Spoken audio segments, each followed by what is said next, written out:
A very warm welcome to everyone present here. It is definitely a privilege and honor to commence the proceedings on behalf of the Department of Economics, St. Joseph's College of Commerce, along with Indian Behavioural Economics Network, IIM, Indian Institute of Science, Bangalore, Indian Institute of Management, Indian Institute of Technology, Madras, Fractal, and Beyond Nudge Consultancy. I wish to welcome participants to this unique and hopefully a tremendous learning experience for all of us. Behavioral economics and behavioral science is a very fascinating subject. However, when it is analyzed and studied as a manifestation of our behavior, it scales astounding heights. I'm sure that this fest, conducted in 3 parts, will give us an opportunity to prick the brains of the most renowned and established minds in this field. The first event, Fireside Chat with Dilip Soman, Behavioral Science, Then, Now, and the Future, is going to be presented now.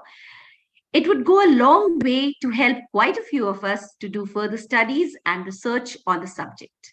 I now request Reverend Father Charles Lasrado, SJ, Principal of SJCC Bangalore, to say a few words.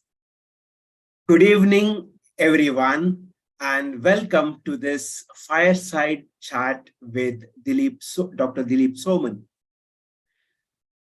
About 15 years ago, when we experienced stock market meltdown worldwide, we were grappling as to what is the situation and how it arisen.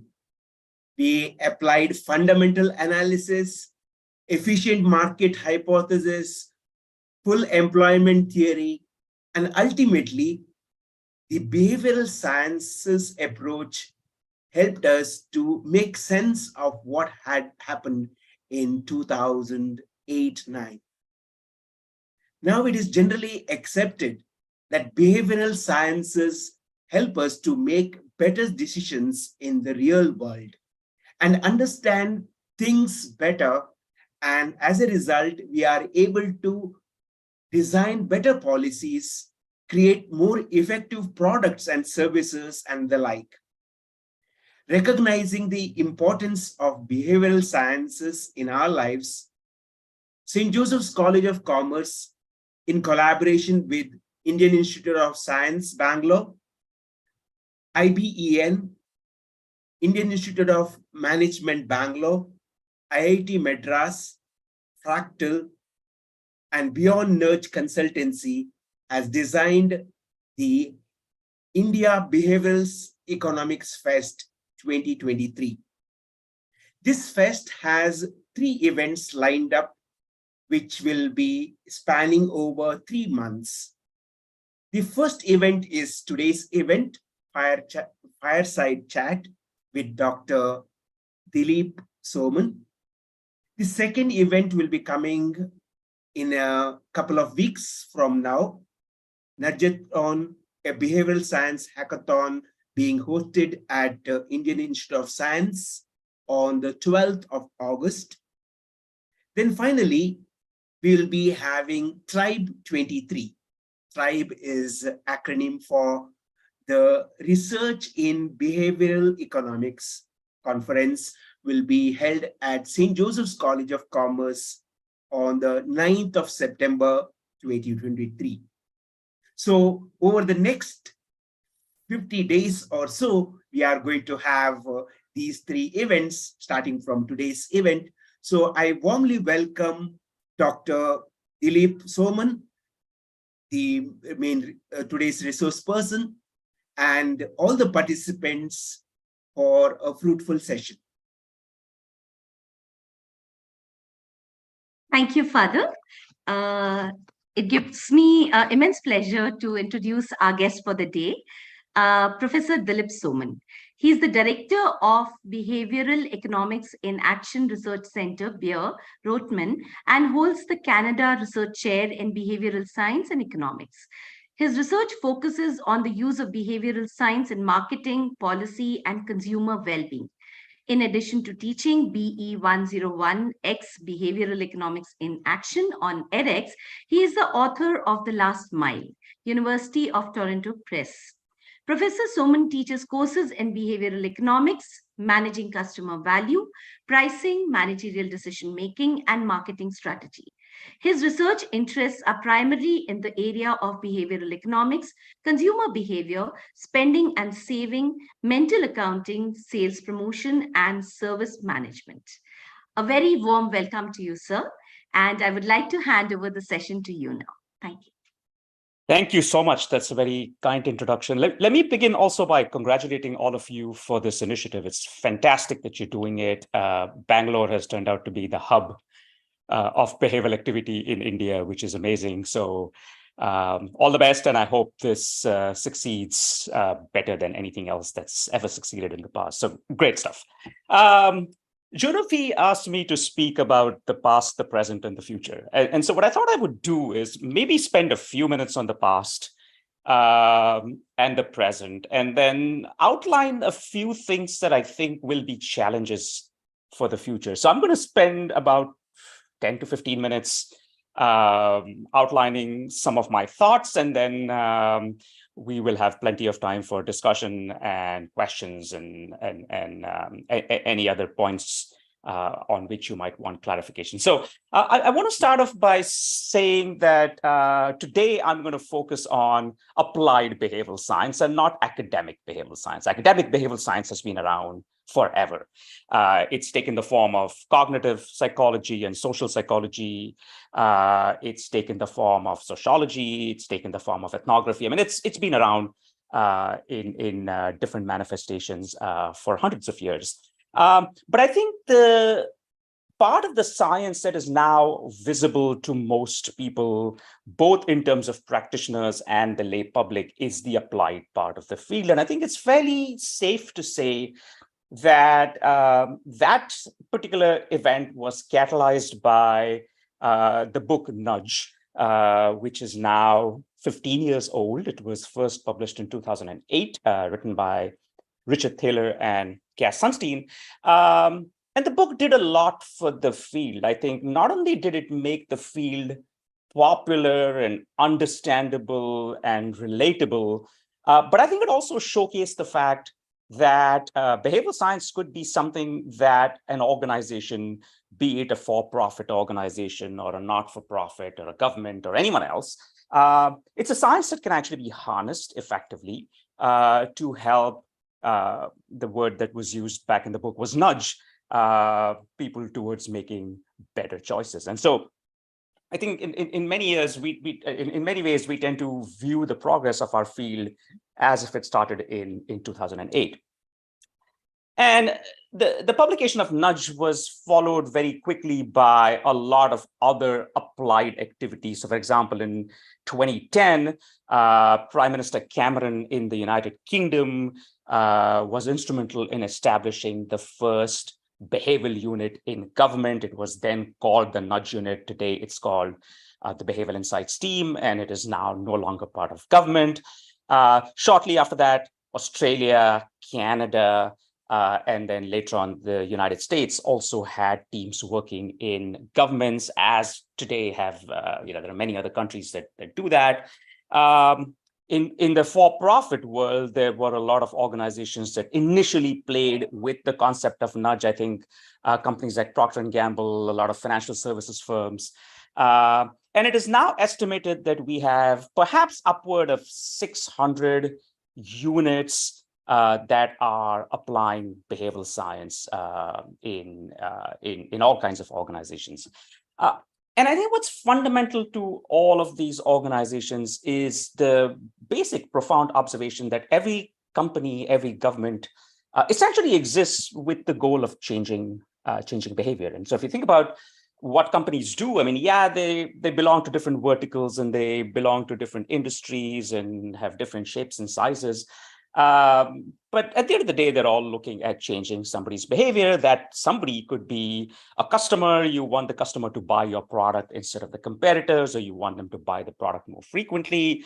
It could be an employee. You want to get people to sign up for pension plans or to participate in organizational culture initiatives. It could be absolutely any other stakeholder. And so given the centrality of behavioral science, it's actually not surprising that a lot of organizations have now gone ahead and embraced the importance of social science. But if you pause a little bit and think about a report card, you say, well, 600 units sounds pretty good. 21 countries have governments that are using behavioral science. But then we kind of compare that with the fact that there are an estimated 333 million companies in the world, and there are 195 different countries. Well, that's still a drop in the bucket, right? And so clearly we haven't made the kind of progress that we think we should have made given the importance of behavioral science. Also, looking back for the past 15 years or so, if you start thinking through the narrative, the tone of all of the writing in the field, it was more of what I call a cheerleading tone. Like we were advocating for the science. We were saying, look, isn't this amazing? Don't just focus on operational science. Don't just focus on traditional communication. Here's a different way to think about behavior change. And so it was essentially almost in the spirit of advertising the science, if you go back and look at the last 15 years. And I think the next decade or so, the next decade to 15 years is going to look very different, right? And so I want to touch on 5 different things that I think will be the focus of our science as it is applied in organizations going forward. And I'll just briefly touch on each one of them. We can get into details on any of them as we get into discussion and Q&A. The first big thing that I think we need to tackle as a field is the translatability and the scalability of our findings. And what I mean by that is it is now abundantly clear that our findings in behavioral science are not as portable as findings in some other sciences. Now, note this is not surprising, right? Like our science itself makes the case that behavioral interventions or behaviors more generally are context dependent. And so if we take an intervention, if we take a particular finding that's worked really well in one country or one particular jurisdiction and take the same thing and apply it somewhere else, chances are good that you will not get the same level of success. And so that's what we mean by translation challenges, right? Obviously, they happen because of changes in context, but then the question is, what do we actually mean by context? And so we've got a little report that's going to be published in a week or so that identifies different elements of context. But in a nutshell, there are 2 buckets of things we need to think about. We need to think about the similarities or differences between the people who are going to be the recipients of our intervention in the original versus the new setting, right? Do they speak the same language? Are they in the same age group? Do they belong to the same socioeconomic status? Are they as interconnected or independent as each other? And so there's a number of things that are different or unique to every circumstance about the people whose behavior we are looking to change. But then there's also a bucket of things that have to do with the context, the situation in which the intervention is going to be delivered. So for example, the same reminder that is delivered to people on a mobile device versus via email has very different effects, right?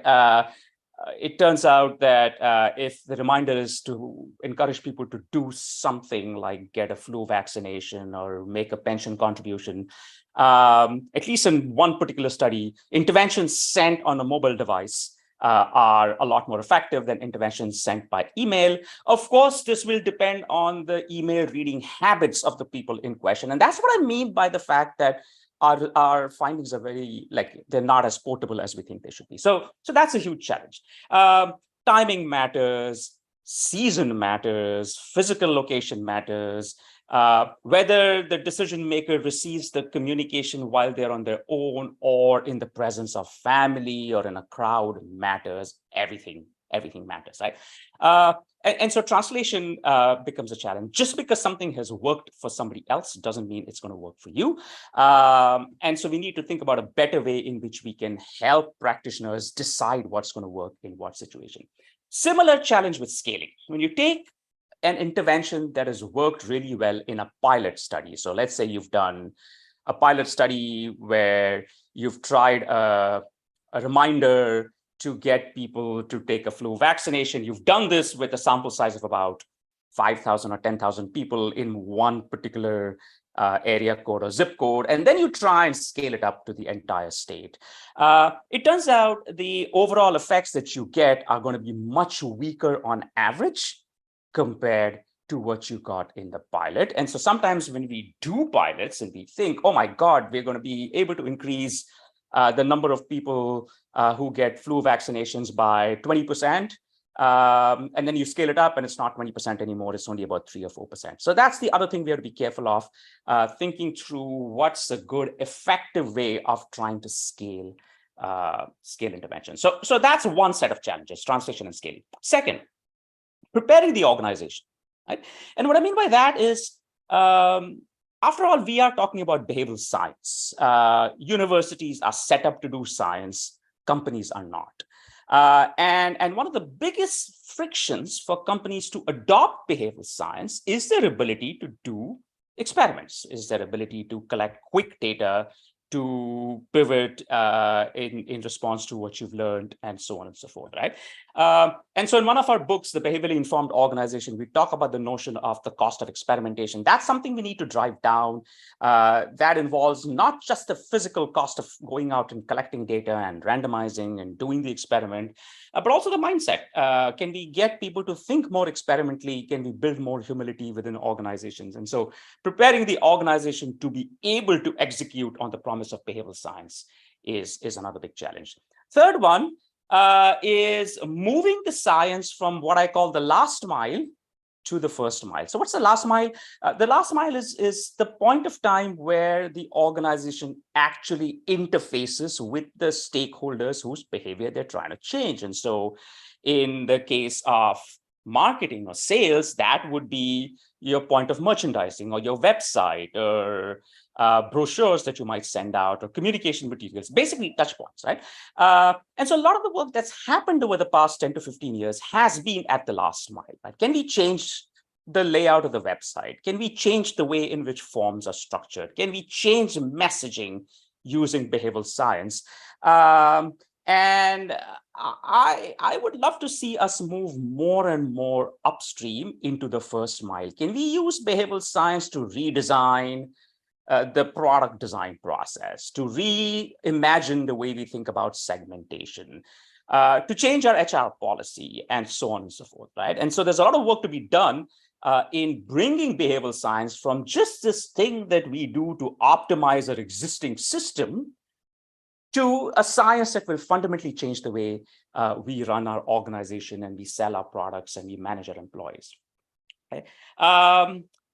Fourth, I do think we need to broaden the substantive areas or the substantive domains on which this science can have an impact.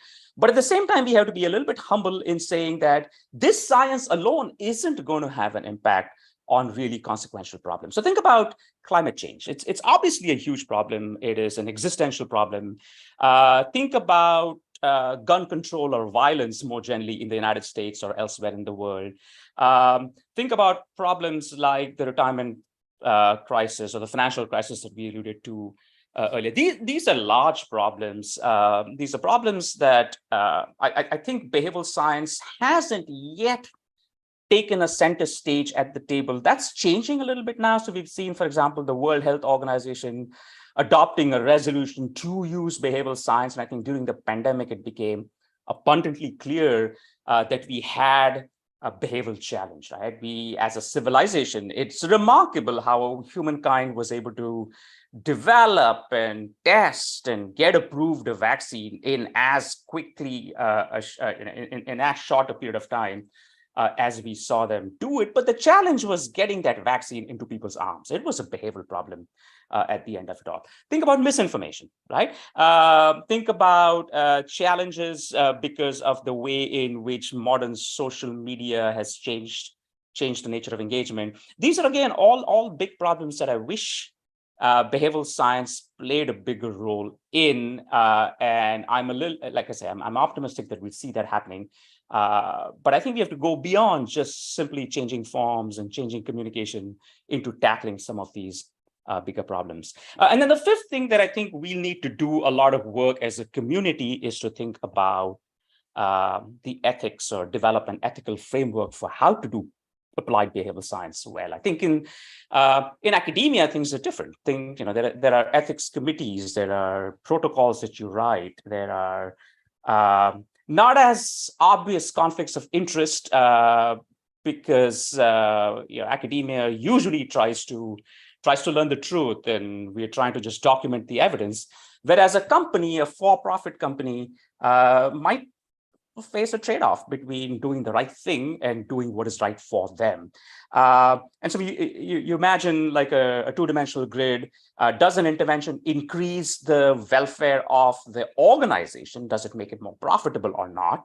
On the second dimension, does that same intervention change the welfare of the customer or the stakeholder? Does it make them happier or not? And clearly there's one zone, the top right, which is an intervention that increases the welfare of both the end user and the organization. That's the one that we want to focus on.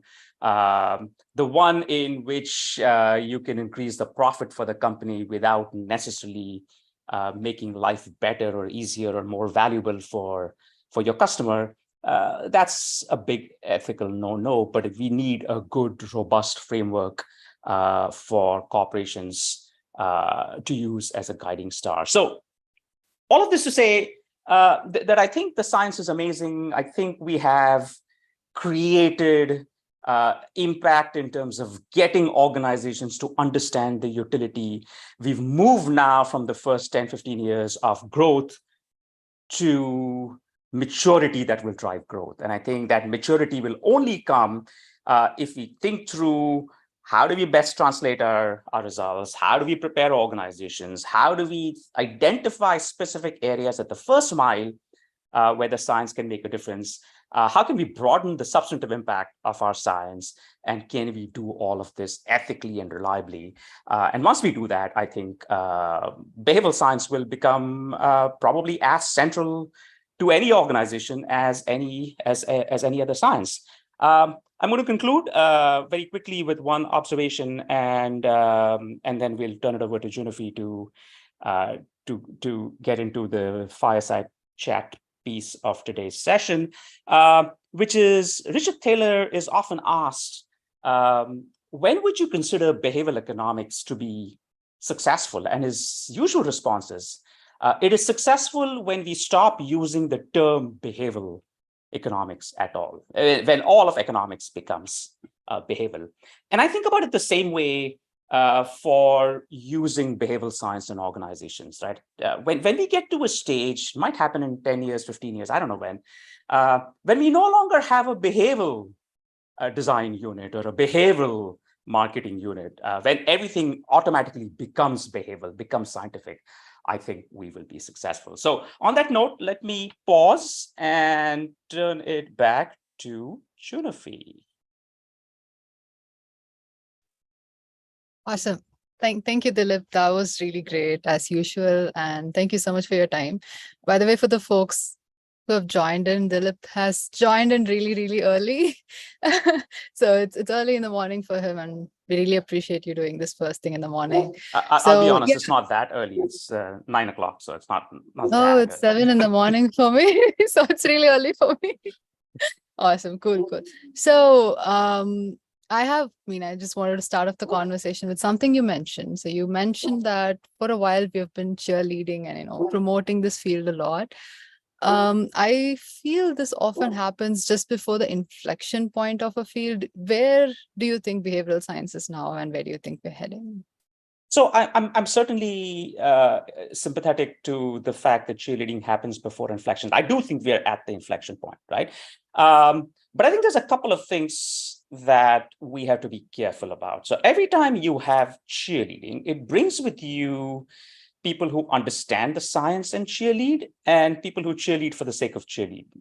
They're more interested in promoting themselves, right? And this happens with everything, right? You've seen this happen in HR. There are people who understand what purpose-driven organizations are, and then there are people who want to become known as consultants in purpose-driven organizations. And so there's always that tension between the conversation being dominated by people who are cheerleading for the sake of cheerleading versus the people who truly understand what's going on, right? So I think we're now at that shaking out point. I think we're getting to a point where organizations understand where the science is and where the fluff is. And I do agree. I think we are at inflection.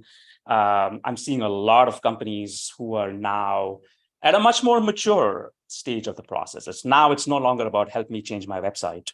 It's about changing processes and fundamentally changing the organization. But it is a slow process. And I'll just build on one other quick thing since you brought this up is when you think about the adoption of innovations like behavioral science more generally, right? Like there are some quick wins that we can all do. And so for us, a quick win would be, you got a product that's kind of struggling and people don't know what to do with it and how to promote it. And so you can put a behavioral lens on it and identify frictions and do an experiment to think about what is the optimal way of promoting it. And that's a quick win because at this point in time, the company is struggling with the product.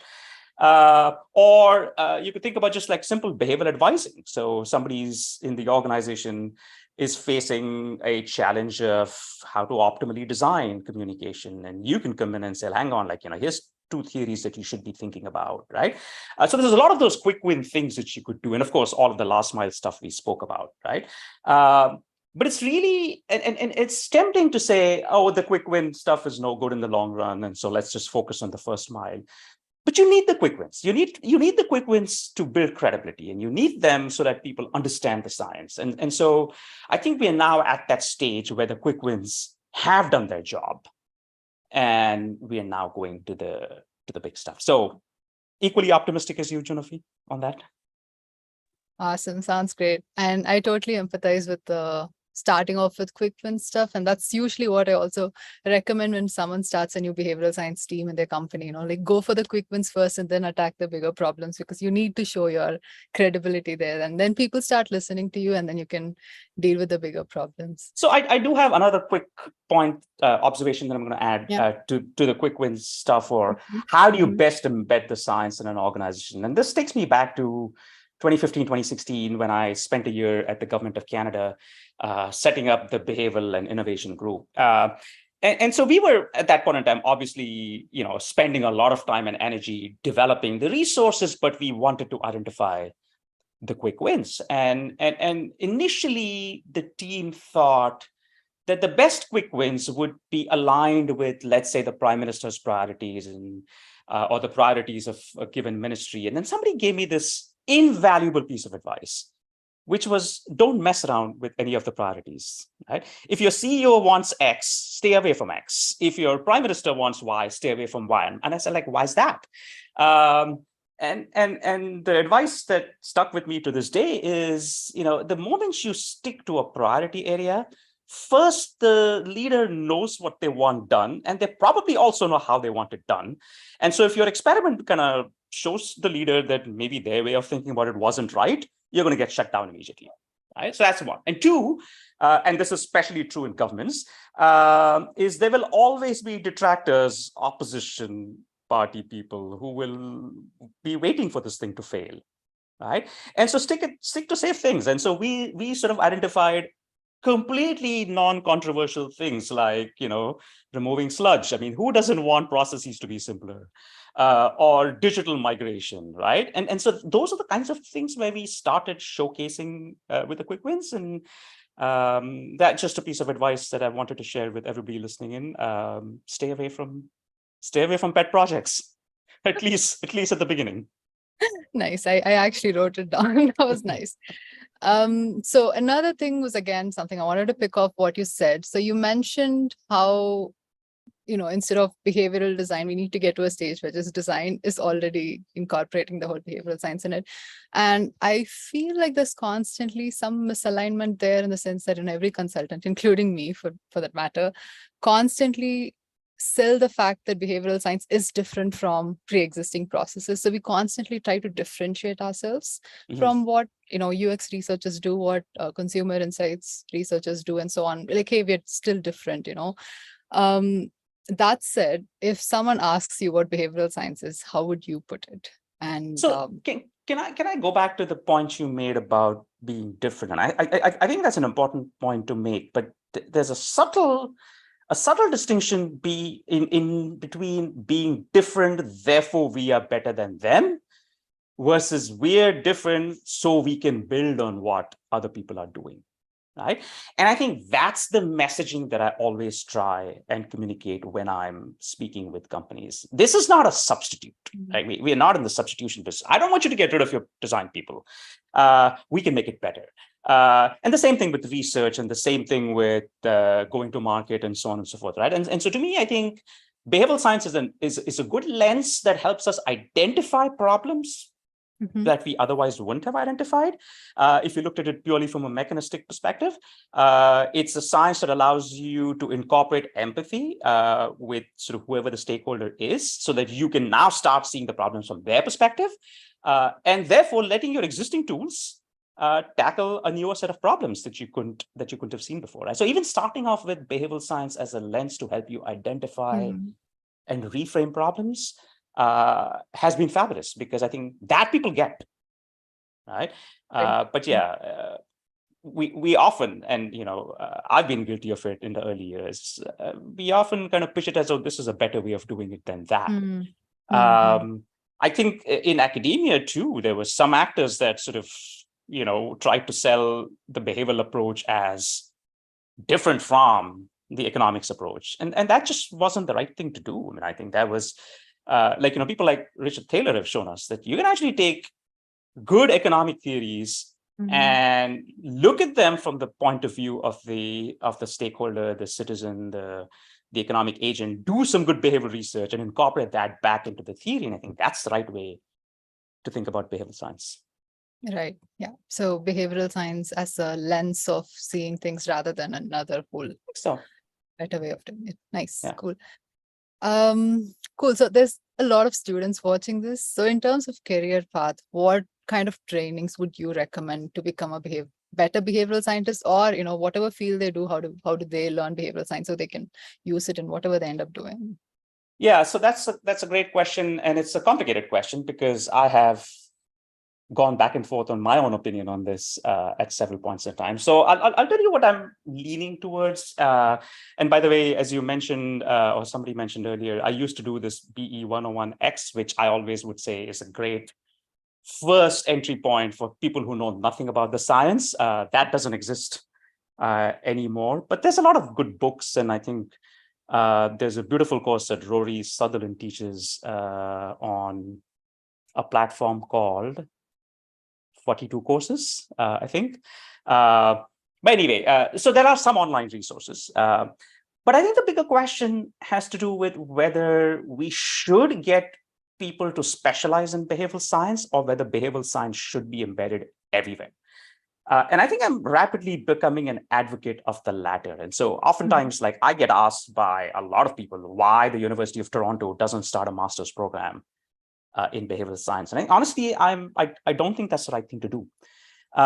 Because we don't have, and we shouldn't have, a job market that is designed around behavioral science. I think we should have a job market for people in marketing who know behavioral science, and people in finance who know behavioral science, right?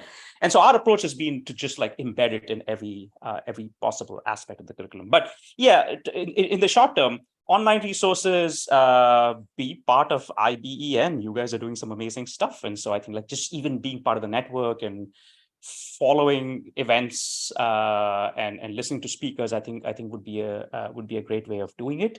And then who knows, maybe at some point in time in India, we'll set up some sort of a short-term course. But again, I think like my advice would be to be good at the stuff, at the basic discipline that you want to work in, right? Like you cannot be a behavioral scientist and not know finance and work in a bank. Like that's just not on. And so, yeah, be good at that stuff, and then weave your science into it. Yeah, 100%. That also sort of aligns with the viewing of behavioral science as a lens, because now you have to be good at something to actually view that through another lens. So I agree. Yeah, that makes a lot of sense. Nice. So another question. So you are an academician, but you've also done a lot of applied work. And there's constantly this a lot of people call out that people in academia are not really looking at the real world and are living in their own bubble. So there's a lot of people sometimes hesitate to hire these people as applied folks as well, even folks as PhD and so on, because they're really engraved in the academia world. How would you say someone should transition in a healthy way, given that you already have the experience of doing both? From academia to industry? Yeah, and how different you feel it is, and how do you think that transition should happen? So I'll start off by observing that I got my PhD in the mid-1990s, where academia was different. It was the gap between academia and practice, especially in applied fields like management schools, wasn't as large as it is today, right? And so if you focus just on behavioral science, for example, right? Like a lot of people got the research ideas from practical problems, not from theory. And then the field changed over the last 20, 25 years, and people started getting more theoretical. And so you're right. I think there has been more of an ivory tower culture today than it was before, right? So I think there's a few things I did differently from most of my peers, especially over the last 20, 25 years, is again, I stayed true to problem solving, right? Like if I felt like a research question didn't actually have any implication, I didn't work on it. I mean, that was not my interest, right? And academia has this like strange sort of publish or perish culture, but you have to get good at like publishing enough and not letting it become an obsession, right? So you do enough to get promoted, and you do enough to get tenure, and you do enough that people know about you. But you don't obsess so much about getting papers, because then you tend to get more and more into that ivory tower, and you tend to focus on narrower and narrower problems, right? So that's one. I think two, when I started as a junior faculty member, I kept getting advice, which in hindsight, not even in hindsight, even then I knew was bad advice, right? People would tell me things like, don't focus on teaching, spend all of your time writing papers. Or they would say, Dilip, there'll be times when your dean will come to you and ask you to do a lunchtime talk for corporations. Say no to that, right? Never teach exec ed. And I didn't do any of those things. I was really good at ignoring that advice. And I think a lot of my best work came from those interactions with folks in government and teaching executives. In two ways. One is I built a network of people that kind of knew what I was doing and what the science was about, which otherwise wouldn't have happened. And more importantly, the kind of questions I would get were a basis for some of the work that I did from there on, right? And so like one of my most profound learnings from interacting, like one of these public talks that I did at the Government of Canada about 10, 11 years ago now, was, I was talking about this whole mental accounting budgeting thing and how budgeting can help people make more, or citizens make more prudent choices. And somebody asked me a really practical but a really important question. And the question was, suppose I had $1 million to invest either in a budgeting program or in a standard financial literacy program. What does the research say I should do? Right? And I thought about it and said, research says nothing, right?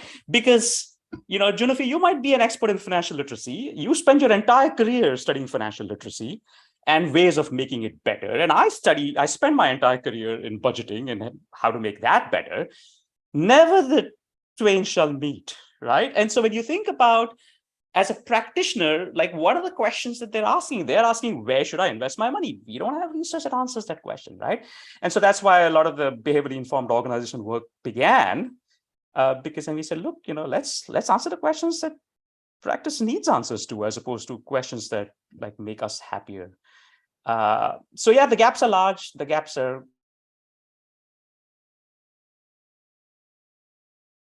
growing, but I think there's enough people have learned the skills of doing enough to be an academic, but spent the time wisely studying practical problems. So again, I'm optimistic on that front too. Yes, cool. So I'm gonna move on to the next session, but just before that, I have a couple of very short questions. So what are your yes or no type behavioral- questions? No, like slightly longer than that. Okay. What are your favorite books in behavioral science? And you can mention your own book as well there. No, so that I have an answer to. There's one that I particularly like, and it's Richard's Misbehaving, 2015. It's a story of,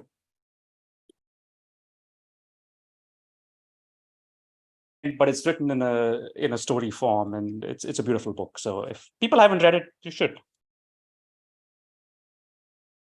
Sure, thank you.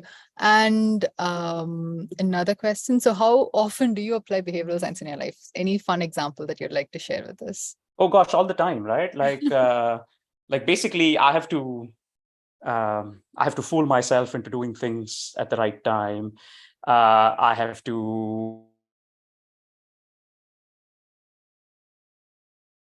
So simple stuff, like even if you've ever got email from me, you will know that most of my email subject lines are questions. Because I know from my own research that asking people questions gets them to process information differently than just saying, I have an idea, right? You just say, I have an idea, will you help? ? You're more likely to get a response. So things like, even that, or many years back when my daughter was little, like one of the biggest struggles we used to have in the morning was to get her ready to go out in the winter. And so, those of you who have small children, you tell them, wear your coat so we can go out, and they'll say no, right? And so I just invested in a second coat. So now she had like a red one and a blue one.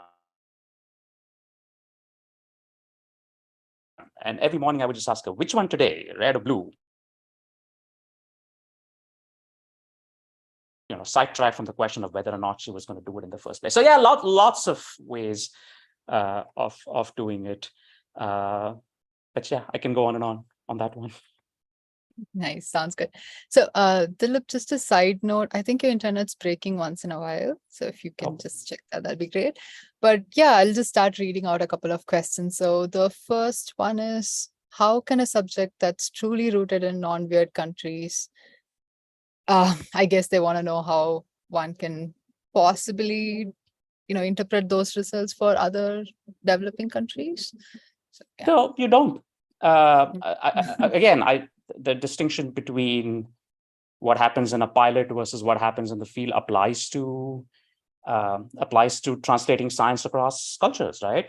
I was a big fan of one thing that the former US President Ronald Reagan always said, which is trust but verify, right? And what I mean by that is I think like a lot of the stuff in behavioral science, the underlying concepts you trust, but the execution, the way things are done, right? That you have to verify, because that's different, right? And so I would say that people are more common across the world than they are different, right? Like you go everywhere in the world, people categorize, people stereotype, people are loss averse. I mean, I've yet to find a culture where people aren't any of those things, right? But how they do it, or what are the specific variables? As a quick example, in the US, to get people to save more for retirement, a common intervention is to create empathy for your future self. Right? We try to do the same thing in Mexico, and it doesn't work. Right? And it doesn't work because in Mexico, creating empathy for your future self is seen as coming at your family's present expense. And so it's kind of being selfish. But empathy for family's future, yeah, that they'll do, right? And so the unit of analysis for whose empathy is different, but still it's the same, like if you project people into the future, right? And so I think that's what I mean by trust but verify, right? So I think the underlying theory is still the same. but you will need to do some experiments to figure out what's the variable that will get the theory to work. And so to everybody listening, like I'd say never blindly trust anything, like no matter where it's done. Right, like I've done research in India in sort of one village in Maharashtra. You go to a different village and you don't get the same result. Totally different results, yeah. Right. So it's not about weird versus not weird. It's just about like just having the discipline to test every single time. Mm-hmm. Awesome. So another question, I actually really like this question. So is behavioral scientist going to exist as a standalone position in tech industry? And I do have my opinion, but yeah. Yeah, you probably have a better answer to this question than I do, actually, Janafi. What's yours? I sort of see behavioral scientists as this transitioning folks who just come in and, develop a culture and then leave. So I don't think behavioral scientists should stay in a company for more than a year. And if they are and they're doing great work, that means they're doing a terrible job at what they're supposed to do. Yeah. So I would just say they just come and train all the folks to think in a more behavioral sciencey way. And then, I think that's how I go back to the, unless it's embedded into the way the company does stuff. There shouldn't be a standalone behavioral science position anywhere eventually, I think. Right. So we work with a large bank over here, and initially the group was called Behavioral Finance and Wealth Advisory or something like that. And now they've just dropped the behavioral thing because everything they do is now informed by behavioral science. That's, by the way, the first example of something like that. But yeah, I'm with you. Cool. So another question, how do we convince colleagues from other verticals who rely on their own experience in dealing with humans about the importance of behavioral science? I'll tell you how I've done it. Is A, data, and B, predictions, right? And so the same company that I just mentioned, whose name I won't mention, they were doing this advertising campaign online. And so I was in a meeting with one of them. And the person, so I asked them, like, how do you come up with the messaging for this stuff? And we pay an agency $1 million and they produce this. And so so I said, okay, that's great. But can we experiment? I said, if you want to, you can, but it's just like, it's pointless because these guys know what they're doing, right? And so the agency came up with like 3 different concepts. We asked everybody in that marketing team to make a prediction as to which of these 3 concepts would be the best, and gave them a 4th option, none of the above. Right. And so everybody chose one of the 3. They had their favorites. I was the only one who chose none of the above. And so we did an experiment. We actually used a conjoint dish type design, unlike conjoint, which is within participants. This one was across. And so different people got served different versions of the ad. We created all kinds of different ads. And it was something that was not even in the original concept. That turned out to be like a runaway success compared to everything else, right? And I think that's how people kind of figured out. Like in hindsight, everything seems obvious, right? But I think really having the discipline to ask people to predict and then showing them that, sometimes not just their prediction, but even mine was wrong. That's powerful. Right. That often like puts us in our spot of, hey, you don't know everything. It does. And it's like this is the other thing too. It's like oftentimes when I go to companies and I say, look, I don't know the answer. Like, I don't know what the correct answer is, but I can help you find out what the correct thing is. And I can also tell you that correct thing is true today and for this problem, and it may not be true tomorrow and for a different problem. Right. Yeah. And so just like having that discipline for testing again. Get people to predict. You make a prediction, show that you're all wrong, and the science is better than all of you. Is a reliable way of doing it. That's like very, very true. And sometimes companies ask for an ROI on, hey, what are we going to get out of this behavioral science consultancy? And I usually tell them, hey, I can give you a number, but it's going to be a cooked up number and it's not going to tell you anything about what's actually going to turn up, right? That's true. So yeah, it's so important to test. And yes. Another question, I'm guessing it's from someone who's studying behavioral science. So behavioral science is multidisciplinary, as I mentioned. How do we go about building a proficiency in the various disciplines that constitute it? So it's a good question. I think like the same idea that I mentioned about applied behavioral science holds true for behavioral science more generally, which is find the home discipline, right? Like yours could be social psych, mine could be cognitive, but be rooted in one of those things and then branch out. That's one. I think the other thing that I'm going to highlight is methods. Is it's really important to understand multiple methods, not just the ones that are typically used in your subpart of psychology or behavioral science. And I think that's where our biggest contribution to the field can be, is to apply different methods and not just like borrow results that exist from one particular method. But yeah, find a home and then just like go overboard on methods. Like that to me is the key. I also encourage like people who are students to like read broadly, right? And I mean by that I mean not like not broadly within psychology, but also even more broadly, right? For example, a lot of my research and practical ideas have come from reading novels, right? Milan Kundera, or even Harry Potter, for that matter. Like I've actually got a paper based on Harry Potter that I've actually used now for interventions in some other stuff. Like the Goblet of Fire, Junafi, there was that thing where Harry woke up after Christmas and realized that the Triwizard Cup was just like 3 months away or something like that.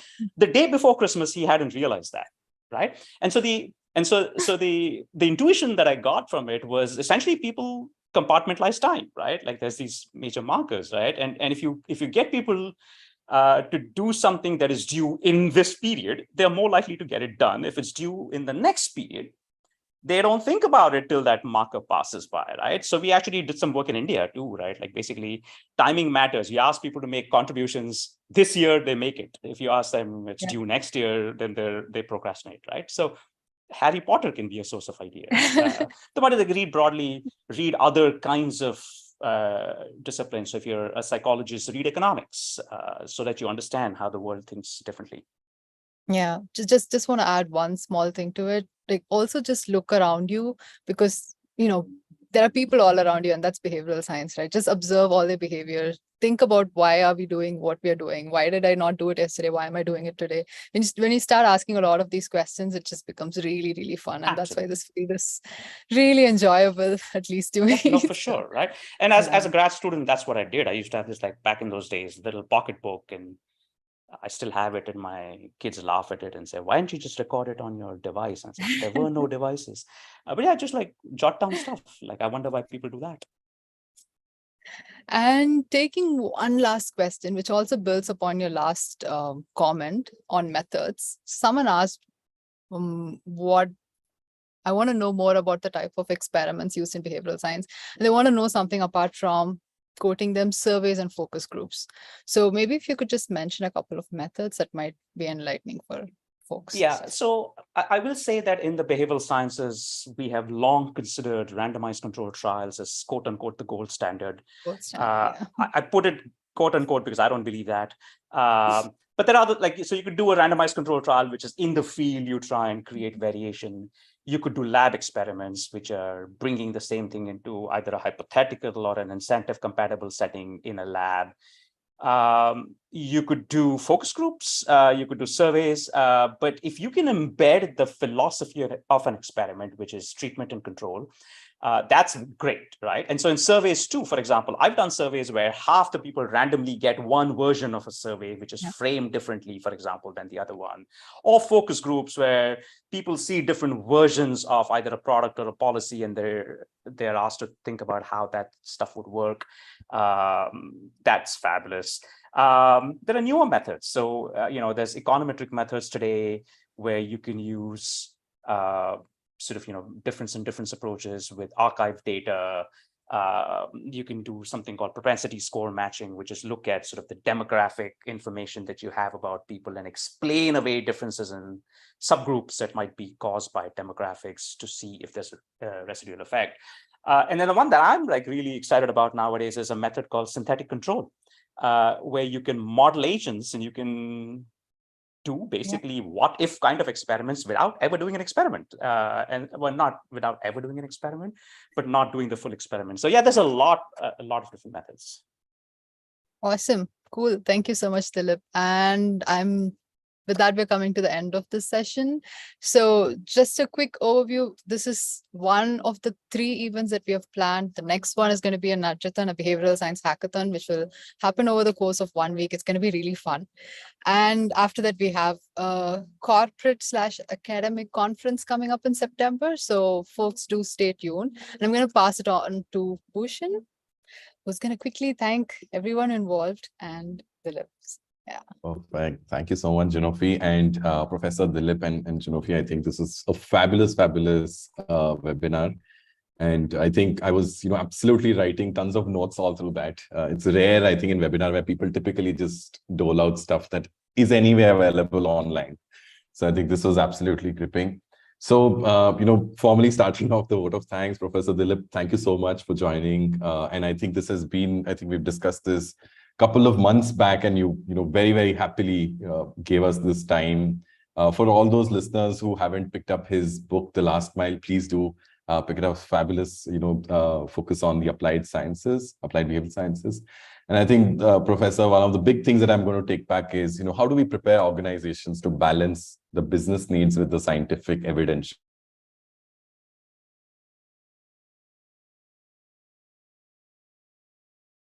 Us the platform really to democratize, behavioral economics, behavioral sciences, not just among students, but also, in democratizing public in general, right?